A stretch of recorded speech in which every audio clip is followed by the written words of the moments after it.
दोस्तों नमस्कार। आपकी सफलता ही मेरा मिशन है। ज्ञान कोश एजुकेशन पर आपका अभिनंदन है। दोस्तों, इस समय आप टीजीटी की तैयारी में पूरी तरह से लगे होंगे, हमें पूरा विश्वास है। क्योंकि परीक्षा चाहे जब हो, वैसे तो उड़ती खबर आ रही है कि नवंबर में हो जाएगा, लेकिन मुझे ऐसा लग नहीं रहा है।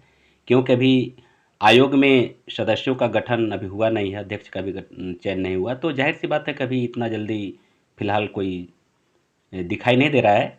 फिर भी हम लोग इस ये मान कर चलेंगे, परीक्षा चाहे जब हो हम लोग अपनी तैयारी बेहतर रखें। चाहे नवंबर में हो, दिसंबर में हो, जनवरी में हो, फरवरी में, चाहे जब भी हो, कोई दिक्कत नहीं है। और इस समय इसके पहले आप देख चुके होंगे कि नए लेखकों की कहानियों का एक श्रृंखला मैंने शुरू किया था, जिसमें 6-7 वीडियो आपको मिल चुका होगा।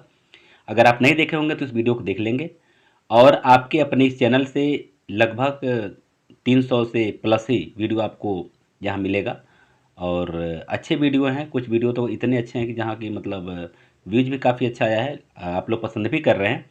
तो उसी हिसाब से अब लगभग पूरे कोर्स को कवर करने का प्रयास किया गया है। फिर भी आपके पास जो भी संसाधन हैं, किताबें हैं, जो कुछ भी, आप उसको पढ़ते रहिए और वीडियोज़ को भी देखते रहिए।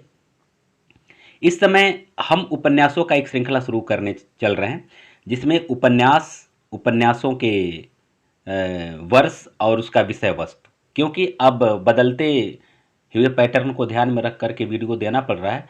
क्योंकि अब पिछले 2021 की परीक्षा में उपन्यासों के विषय वस्तु भी पूछा गया था, तो अब विषय वस्तु को भी आपको ध्यान देना ही पड़ेगा।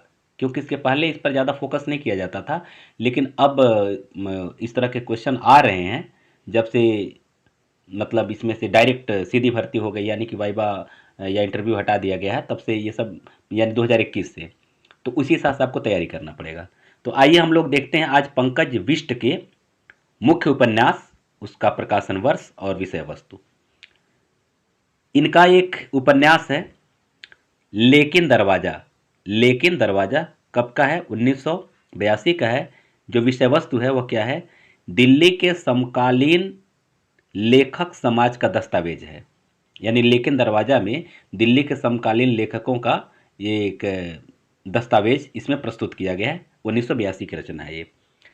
इनका दूसरा उपन्यास है उस चिड़िया का नाम। यह 1989 का है और इसमें पहाड़ी स्त्रियों के दयनीय स्थिति और शोषण का मार्मिक चित्रण किया गया है। तो ये इसका विषय वस्तु है कि जो पहाड़ी स्त्रियां हैं उनके दयनीय स्थिति का और शोषण का चित्रण किया गया है। आइए रामदेव धुरंधर जो मॉरिशस के उपन्यासकार हैं, इनके उपन्यास के बारे में हम लोग जान लेते हैं। छोटी मछली बड़ी मछली, इनका उपन्यास है छोटी मछली बड़ी मछली। ये कब का है? 1983 का है। और इसका जो विषय वस्तु है वह क्या है? मॉरिशस के परिवेश और जीवन यथार्थ का चित्रण इसमें किया गया है। ठीक है ना? मॉरिशस के परिवेश और जीवन यथार्थ का चित्रण किया गया छोटी मछली बड़ी मछली में। पूछो इस माटी से, पूछो इस माटी से, यह भी 1983 की रचना है और इसमें भी मॉरिशस के अकथनीय पीड़ा का संवेदनात्मक अंकन किया गया है। तो ये दो उपन्यास इनके काफ़ी इंपॉर्टेंट हैं, बहुत महत्वपूर्ण हैं। आप इसको बढ़िया से तैयार करेंगे, ठीक है ना? आइए आगे हम लोग देखते हैं कमलाकांत त्रिपाठी का जो महत्वपूर्ण उपन्यास है वह है पाही घर। क्या है? पाही घर। यह 1991 की रचना है। बिल्कुल नवीनतम उपन्यासकारों की रचना मैं आपके सामने प्रस्तुत कर रहा हूं। अब देखिएगा, सन 1857 ईस्वी के घटना के त्रासद राष्ट्रीय अनुभव पर आधारित है ये। यानी कि 1857 में जो घटना हुआ था उसका जो राष्ट्रीय अनुभव है, उसी अनुभव को पाही घर में इन्होंने प्रस्तुत किया है, कमलाकांत त्रिपाठी जी ने। इनका दूसरा उपन्यास है बेदखल। क्या है? बेदखल। 1997 की रचना है और ये भारतीय स्वाधीनता आंदोलन के अछूते पहलुओं से संबंधित है। ये भारतीय स्वाधीनता आंदोलन का जो अछूते पहलू है उसके संबंध में इसका जिक्र किया गया है, यानी ये उपन्यास के विषय वस्तु है। आइए विजय एक उपन्यासकार रहे हैं, इनके उपन्यासों के बारे में जानते हैं। साकेत के यूकलिप्टस, साकेत के यूकलिप्टस इनका उपन्यास है जो 1991 का है और इसका विषय वस्तु क्या है? गोरखालैंड आंदोलन में एक चिंतनशील युवक की मानसिकता का अंकन किया गया है। ठीक है ना, गोरखालैंड आंदोलन के समय एक चिंतनशील युवक का मानसिकता का अंकन इसमें किया गया है। सीमेंट नगर, सीमेंट नगर इनका एक उपन्यास है, 1995 का है। इसका विषय वस्तु क्या है? राजस्थान में बदलती आर्थिक नीति और मूल्यहीनता का चित्रण किया गया है।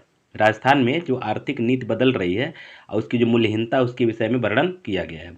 लौटेगा अभिमन्यु इनका एक उपन्यास है जो 1997 का है और ये मध्य प्रदेश के कस्बाई राजनीतिक प्रतिद्वंदिता का चित्रण इसमें किया गया है, लौटेगा अभिमन्यु में। ठीक है, आइए आगे हम लोग आगे बढ़ते हैं। प्रकाश मनु का इनका जो उपन्यास है यह जो दिल्ली है, यह जो दिल्ली है इनका उपन्यास है। ये 1993 का है। विषय वस्तु इसका क्या है? पत्रकारिता संसार की घिनौनी वास्तविकताओं का अंकन इसमें किया गया है। यानी पत्रकारिता संसार में, पत्रकारिता जगत में जो घिनौनी वास्तविकता इसका अंकन इसमें किया गया है, यह जो दिल्ली उपन्यास में। ठीक है ना। कथा सर्कस, यह 1995 का उपन्यास है। यह साहित्य जगत की पैंतरेबाजी एवं मूल्यहीनता का चित्रण किया गया है। माने साहित्य जगत में क्या क्या पैंतरेबाजी है, उसकी मूल्यहीनता क्या है, उसके बारे में बताया गया है। इनका उपन्यास है पापा के जाने के बाद। एक उपन्यास इनका क्या है? पापा के जाने के बाद। यह 1998 की रचना है और इसमें ईमानदार एवं कला के प्रति समर्पित चित्रकार वसंत देव की संघर्ष की कहानी है। ईमानदार एवं कला के प्रति समर्पित चित्रकार जो एक था वसंत देव, उसी के संघर्ष की ये कहानी है। तो आज फिर हम लोग इतना ही। इसके बाद फिर हम लोग और भी उपन्यासों के बारे में पढ़ेंगे और इसी तरह से मैं छोटा छोटा वीडियो दे करके आपकी पूरी तैयारी कंप्लीट कराने का कोशिश कर रहा हूँ। विशेष करके आजकल के यानी इस समय वर्तमान समय जो वीडियो आपको मिल रहा है वो परीक्षा के दृष्टिकोण से बहुत इंपॉर्टेंट है। अगर आपको वीडियो अच्छा लग रहा है तो आप निस्संदेह इसको इस वीडियो को लाइक कर दीजिए, आप अपने दोस्तों को शेयर कीजिए और निरंतर यहाँ से तैयारी करनी है। और पूरा कंप्लीट कोर्स अगर आपको प्राप्त करना है, वो भी फ्री ऑफ कास्ट जो भी है, तो आप इस चैनल को सब्सक्राइब कर लीजिए। आप सबको बहुत बहुत धन्यवाद। हम लोग मिलते हैं अगले वीडियो में।